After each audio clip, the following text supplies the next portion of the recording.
জয় হিন্দ বন্ধুরা, সবাই কেমন আছো? আশা করি তোমরা সবাই খুব ভালো আছো। ইম্পর্টেন্ট একটা বিষয় নিয়ে আমি তোমাদের সামনে এসেছি, যে নিউ পার্লামেন্ট হাউস। হ্যাঁ বন্ধুরা, নিউ পার্লামেন্ট হাউস। আমরা সবাই জানি যে আমাদের নতুন যে পার্লামেন্ট হাউসটা সেটা কিন্তু উদ্বোধন হয়ে গেছে ইতিমধ্যে।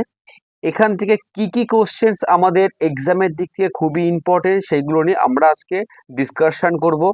তার আগে আমরা বেসিকটা একটু জেনে নেব যে আমাদের কেন এই নতুন পার্লামেন্ট হাউসটাকে উদ্বোধন করতে হলো, অর্থাৎ তৈরি করতে হলো কেন। বন্ধুরা, 1871 সাল থেকে আমাদের কি হয়, জনগণনা শুরু হয়। এই সময় আমাদের কাছে যে লোক সংখ্যা ছিল সেখানে তার উপর নির্ভর করে উল্লেখ করে দেওয়া হয় যে প্রতি 10 লাখ লোকজনের জন্য একজন এমপি বা একজন সংসদকে নির্বাচন করা হবে। প্রতি 10 বছর অন্তর অন্তর লোক সংখ্যা যখন বৃদ্ধি পাবে তখন কি হবে, তখন আমাদের সিট সংখ্যাও কিন্তু আমাদেরকে বৃদ্ধি করা হবে। কিন্তু দেখা যাচ্ছে যে 1871 সাল থেকে এখন আমাদের 2024 সাল, এখনো পর্যন্ত আমাদের কোনো রকম সংসদের আসন সংখ্যা কিন্তু আমাদের বৃদ্ধি করা হয়নি। সেখানে দাঁড়িয়ে লোক সংখ্যা কিন্তু হিউজ পরিমাণে আমাদের বৃদ্ধি ঘটেছে, তা সত্ত্বেও আমাদের কিন্তু সংসদের আসন সংখ্যা বৃদ্ধি করা হয়নি। সংসদের আসন সংখ্যা বৃদ্ধি করার জন্য কিন্তু এই নতুন যে পার্লামেন্ট আছে সেই পার্লামেন্ট হাউসটা কিন্তু আমাদের তৈরি করা হয়েছে। স্ক্রিনে তোমরা সেই ছবিটাকে দেখতে পাচ্ছ। আজকে এই বিষয়টা নিয়ে আমরা আলোচনা করব। আশা করছি যে আজকের এই ভিডিও দেখার পর থেকে আর তোমাদের নিউ পার্লামেন্ট থেকে যত কোশ্চেন্স আসবে, একটা কোশ্চেন্সও আর তোমাদের আটকাবে না। ভিডিওটি শেষ পর্যন্ত দেখার জন্য অবশ্যই আমি সবাইকে অনুরোধ করছি, এবং যদি ভিডিওটা ভালো লাগে অবশ্যই করে তোমরা একটা লাইক করে দিও।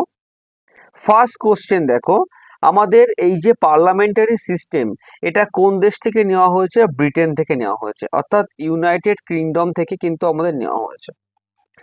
নরেন্দ্র মোদী নতুন সংসদ ভবনের শিলান্যাস করেন সেন্ট্রাল ভিস্টা প্রজেক্টের মাধ্যমে। ভেরি ভেরি ইম্পর্টেন্ট, যে কোন প্রজেক্টের মাধ্যমে হয়? সেন্ট্রাল ভিস্টা প্রজেক্টের মাধ্যমে। এবং কত সালে এবং কত তারিখে করা হয়? এই শিলান্যাসটা কিন্তু 10ই ডিসেম্বর 2020 সালে করেছিল। কে করেছিল?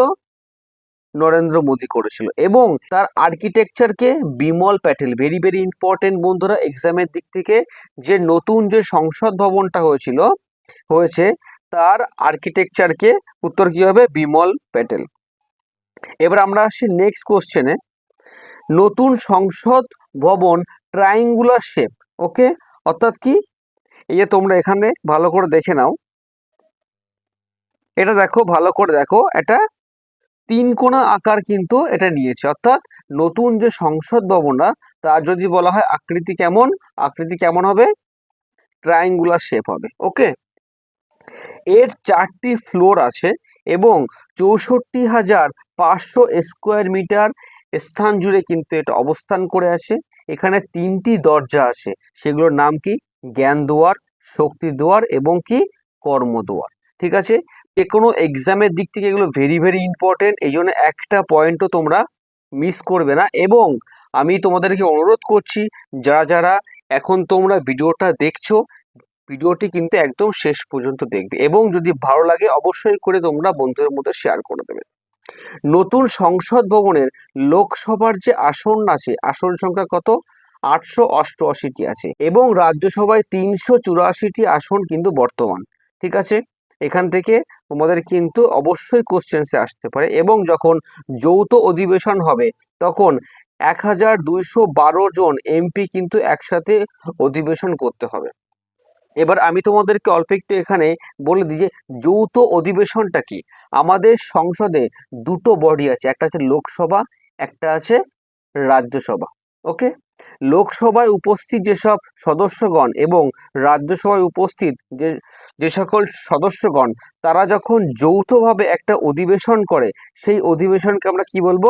যৌথ অধিবেশন বলবো, ওকে। এখান থেকে আমাদের দুটো কোশ্চেন্স আছে। যৌথ অধিবেশন কে ডাকে? অবশ্যই কি হবে? রাষ্ট্রপতি কিন্তু যৌথ অধিবেশনকে ডাকে। ওকে, রাষ্ট্রপতি কিন্তু যৌথ অধিবেশন ডাকে এবং এই যৌথ অধিবেশন কোথায় সংগঠিত হয়? লোকসভায় সংগঠিত হয়। কোথায় হয়? লোকসভায় সংগঠিত হয়। তাহলে লোকসভায় যদি সংগঠিত হয় তাহলে এই যৌথ অধিবেশনটি কে নিয়ন্ত্রণ করবে? অবশ্যই লোকসভার যিনি স্পিকার আছেন সে কিন্তু এই যৌথ অধিবেশনটাকে নিয়ন্ত্রণ করবেন। ঠিক আছে, তাহলে এখান থেকে আমাদের দুটো কোশ্চেন খুবই ইম্পর্টেন্ট, যে যৌথ অধিবেশন কে ডাকে? উত্তর কি হবে? রাষ্ট্রপতি ডাকে। কে ডাকে? রাষ্ট্রপতি ডাকে। ঠিক আছে, এবং কে এখানে সভাপতিত্ব করেন? লোকসভার স্পিকার করে। ঠিক আছে, লোকসভার স্পিকার করেন। যে 28শে মে 2023 সালে নরেন্দ্র মোদী কিন্তু এটাকে উদ্বোধন করেন। ঠিক আছে, নেক্সট প্রশ্ন দেখো 8 নাম্বার, HCP ডিজাইন কোম্পানি এই নতুন সংসদ ভবনের নকশা করেন। তাহলে উত্তর হবে কি? HCP ডিজাইন কোম্পানি কিন্তু নতুন সংসদ ভবনের কি করে? নকশা করেন। ওকে, টাটা প্রজেক্ট লিমিটেড নতুন সংসদ ভবনের নির্মাণ কাজ সম্পন্ন করেন। তাহলে কোন প্রজেক্ট করে? টাটা প্রজেক্ট লিমিটেড কিন্তু নতুন সংসদ ভবন নির্মাণ কাজ সম্পন্ন করেন।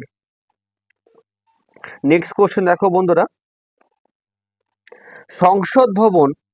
সংসদ ভবন অনুমোদনের সময় মোদি লোকসভার স্পিকারের আসনের পাশে সাঙ্গল স্থাপন করেন। সাঙ্গল কি? একটা ন্যায়দণ্ড, যেটি কি? সাঙ্গল হলো চোল সাম্রাজ্যের একটি ন্যায়দণ্ড, যেটি 1947 সালে যখন ভারতে ইংরেজদের কাছ থেকে স্বাধীনতা লাভ হয় তখন জওহরলাল নেহেরুকে দেওয়া হয়েছিল। ভেরি ভেরি ইম্পর্টেন্ট, আর একবার তোমরা ভালো করে দেখে নাও। সংসদ ভবন অনুমোদনের সময় মোদি লোকসভার স্পিকারের আসনের পাশে কি করে? একটি সাঙ্গল স্থাপন করেন। এই সাঙ্গলটা কি? সাঙ্গলটা দেয় কারা? চোল সাম্রাজ্যের একটি ন্যায়দণ্ড হিসেবে কিন্তু এই সাঙ্গলটি খুবই পরিচিত। এটি আসে কোন জায়গার থেকে?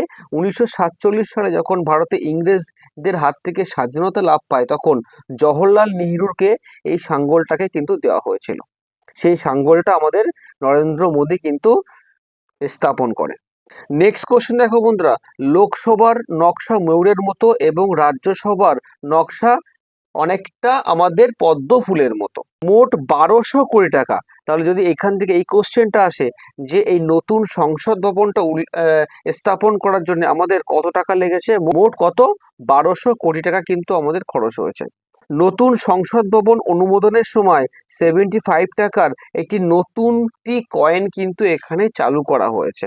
ঠিক আছে, যেখানে এই নতুন সংসদ ভবনের নকশা কিন্তু আঁকা হয়েছে। নেক্সট কোশ্চেন দেখো বন্ধুরা, নতুন সংসদ ভবনে যখন যৌথ অধিবেশন হবে তখন লোকসভায় কিন্তু সেটা অনুষ্ঠিত হবে। এবার আসছে আমি নেক্সট কোশ্চেন, যে আমাদের আগে যে সংসদ ভবনটা ছিল সেটা কি 12ই ফেব্রুয়ারি 1921 সালে তার শিলান্যাস করা হয়েছিল এবং সেটি 1987 সালে তার কাজ কিন্তু শেষ হয়ে গেছে, অর্থাৎ তার নির্মাণ কার্য শেষ হয়ে গেছিল।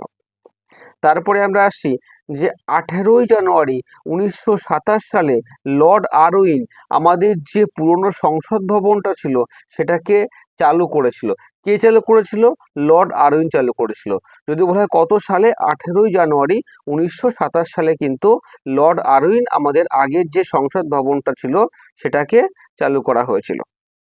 নেক্সট কোশ্চেন দেখো বন্ধুরা, এডুইন লুটিয়েন্স এবং হারবার্ট বাকির মিলে আমাদের আগে যে সংসদ ভবনটা ছিল সেটা কিন্তু ডিজাইন করে। অবশ্যই ইম্পর্টেন্ট, আমাদের আগে যে সংসদ ভবনটা আছে অর্থাৎ এখনো পর্যন্ত যেটা আছে তার আসন সংখ্যা কত? 543টি আসন সংখ্যা আছে মোট, এবং লোকসভায় কিন্তু 250টি আসন সংখ্যা আছে। একদম লাস্ট কোশ্চেন দেখো বন্ধুরা, যে পার্লামেন্ট আমাদের যে অ্যাক্টের মাধ্যমে আছে সেটা কত? 79 অ্যাক্টের মধ্যে আছে। নোটের জন্য অবশ্যই করে তোমরা এই নাম্বারটাতে মেসেজ করবে। এই নাম্বার থেকে মেসেজ করলে আমি তোমাদেরকে একটা হোয়াটসঅ্যাপ গ্রুপের সাথে অ্যাড করে দেবো, সেখানে তোমরা সমস্ত নোট কিন্তু পেয়ে যাবে। ঠিক আছে বন্ধুরা, আবার দেখা হচ্ছে নেক্সট কোনো ভিডিওতে। আপাতত জয় হিন্দ, জয় ভারত।